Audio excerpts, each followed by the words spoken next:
নমস্কাৰ বন্ধুসকল, আজি এটা বেলেগ খাদ্য বনাবলৈ লৈছে। এইটো যাৰ নাম লেহেতি। এইটো অকল খেতি পথাৰৰ মাজতে পোৱা যায়। আহক আজি কেনেদৰে বনাই চাওঁ। এইটো হৈছে লেহেতি। তো ইয়াক আমি প্ৰথমে এনেদৰে ছিঙি ল'ম।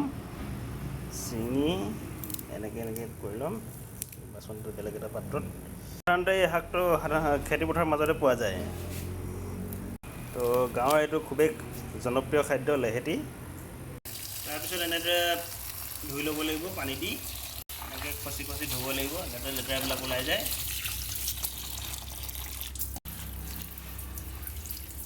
এনেকৈ 2-3বাৰমান ধুই খচি ধুব লাগিব। এনেও আমি বজাৰৰ পৰা শাক পাচলি অনাৰ পিছত ভালদৰে এনেই ধুই লওঁ। ঠিক তেনেদৰে এনেকৈ লেহেতিখিনি আপুনি পৰিষ্কাৰকৈ ধুই ল'ব। আজি আমি এইটো অলপ দীঘলকৈ বনাম। তো ইচ্ছা কৰিলে আপুনি সৰুকৈও কাটি ল'ব পাৰে। কেৰাহীখন পাতি লৈছোঁ।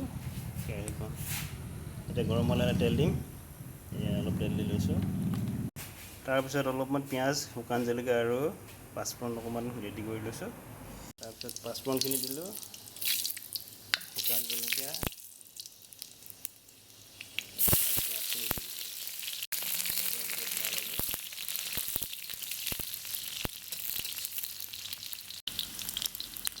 হালধি অলপমান দি দিছোঁ। তাৰপিছত এনেকৈ মিক্স কৰি ল'ম। তাৰপিছত লেহেতিখিনি দি দিম।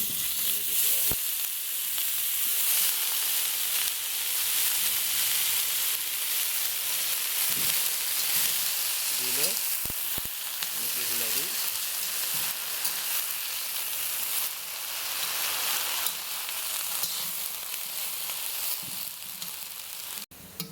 এতিয়া মিশ্ৰণ কৰি লৈছোঁ এনেদৰে হালধি মছলাখিনিৰ লগত। তাৰপিছত লাহেকৈ আপোনাৰ নিমখখিনি দিম।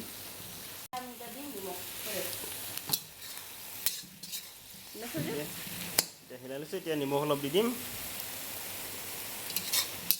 ভালদৰে মিশ্ৰণ কৰি ল'ম। তাৰপিছত মিশ্ৰণ কৰাৰ পাছত অলপমান গেছটো বঢ়াই দিম লাহেকৈ।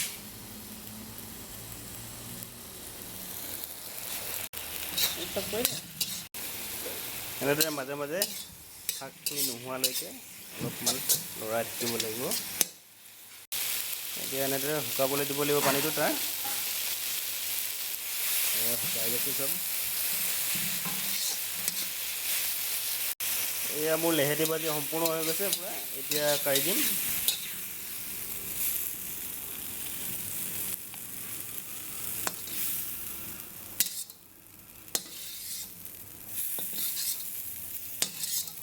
হৈ যাব। এয়া সম্পূৰ্ণ হৈ গৈছে।